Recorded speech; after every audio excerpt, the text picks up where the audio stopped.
एक छोटे से गांव में मुकेश नाम का एक लड़का रहा करता था। उसकी माँ लीलाबाई भी उसके साथ रहा करती थी। उसके पिताजी नहीं थे। मुकेश लकड़ियाँ काटने का काम किया करता था।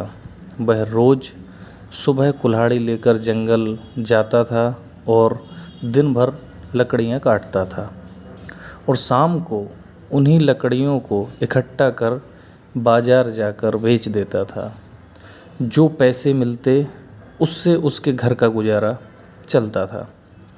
एक दिन जब मुकेश जंगल से लकड़ियाँ काटकर बाज़ार में बेचने गया तो दुकानदार बोला, मुकेश, अब लकड़ियों की मांग बढ़ गई है, इतनी लकड़ियों से काम नहीं चलेगा, तुम्हें ज़्यादा लकड़ियाँ लानी होंगी।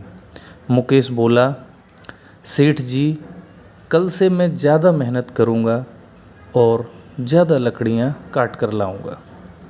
दुकानदार बोला, ठीक है, यदि तुम ज़्यादा लकड़ियाँ लेकर आओगे तो मैं तुम्हें अच्छे दाम दूँगा। मुकेश दुकानदार से पैसे लेकर घर आया और अपनी माँ को सारी बात बताई। माँ बोली, बेटा, इस छोटी सी उम्र में तुम्हें कितनी मेहनत करनी पड़ती है। काश तेरे पिता जिंदा होते तो हमें यूँ गरीबी का जीवन नहीं काटना पड़ता। मुकेश माँ से बोला, माँ चिंता मत कर, मैं खूब मेहनत करूँगा और एक दिन हमारी गरीबी दूर हो जाएगी। अगली सुबह मुकेश जल्दी उठा और कुल्हाड़ी लेकर जंगल चला गया। जंगल के बाहर कई पेड़ों की लकड़ियाँ वह पहले ही काट चुका था, इसलिए उसने जंगल के अंदर जाकर लकड़ियाँ काटने का निश्चय किया। जंगल के अंदर जाने पर उसे पीपल का एक पेड़ दिखाई पड़ा जिसमें एक बड़ा सा दरवाज़ा बना हुआ था। ऐसा विचित्र पीपल का पेड़ देख मुकेश अचरज में पड़ गया। वह पेड़ के पास गया और पेड़ के दरवाजे को धक्का देते ही दरवाज़ा खुल गया। मुकेश ने अंदर झांका तो उसे अंधेरा नज़र आया, लेकिन फिर भी मुकेश दरवाजे के अंदर चला गया। अंदर कुछ दूर चलने से उसे रोशनी दिखाई देने लगी।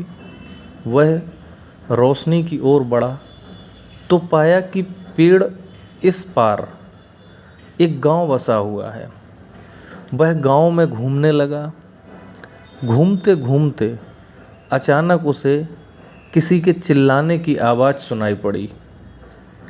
वह आवाज़ की ओर बढ़ा और देखा कि वह आवाज़ एक गड्ढे में से आ रही है।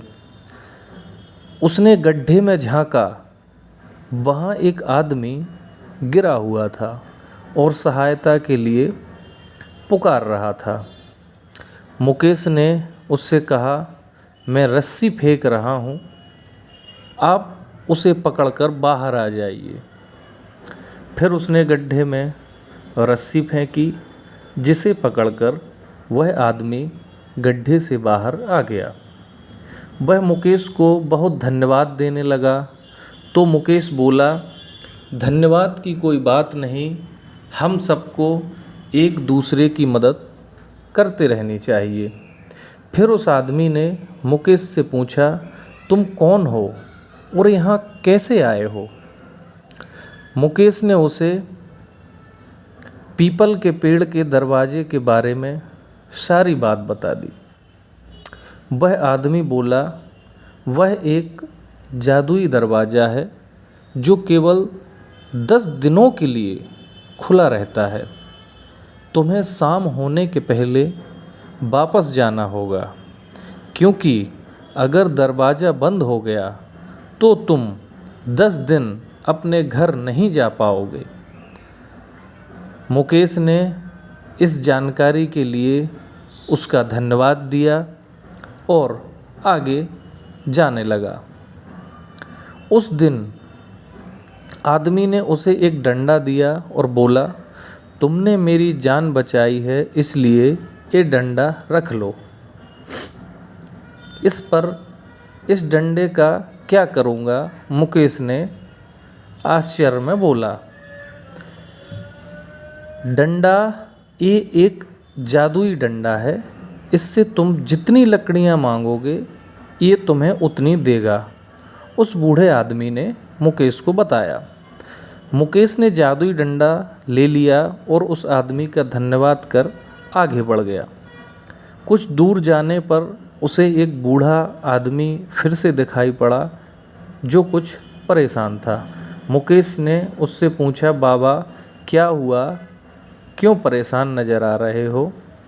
वह आदमी बोला, बेटा क्या बताऊं, घर पर लकड़ियां ख़त्म हो गई हैं, इसलिए जंगल से लकड़ियां काटने निकला हूं। लेकिन इन हाथों में इतनी शक्ति नहीं रही कि मैं लकड़ियों की व्यवस्था करूं। मुकेश ने जादुई डंडे से बूढ़े आदमी को ढेर सारी लकड़ियां दी। बूढ़े आदमी ने उसका धन्यवाद किया और उसे एक बर्तन देते हुए कहा, बेटा ये एक जादुई बर्तन है, जब भी खाने की ज़रूरत पड़े इससे मांग लेना। मुकेश ने जादुई बर्तन ले लिया। शाम हो रही थी इसलिए वह पेड़ के जादुई दरवाजे से बाहर निकल आया। खुशी खुशी वह घर पहुंचा और जंगल में घटित हुई घटना के बारे में उसने अपनी माँ को सारी चीज़ बताई और जादुई डंडा और बर्तन अपनी माँ के हाथों में रख दिया। माँ जादुई डंडे और जादुई बर्तन को देखकर बहुत खुश हुई। मुकेश को भूख लग रही थी, उसने जादुई बर्तन से खाना मांगा। ढेर सारे पकवान उनके सामने थाली में सज गए। माँ बेटे ने उस रात पेट भरकर खाना खाया। अगली सुबह मुकेश ने जादुई डंडे से ढेर सारी लकड़ियाँ मांगी और दुकानदार को बेचकर अच्छे पैसे कमाए। जादुई डंडे और जादुई बर्तन की मदद से धीरे धीरे उनकी गरीबी दूर हो गई और वह आनंदपूर्वक रहने लगे।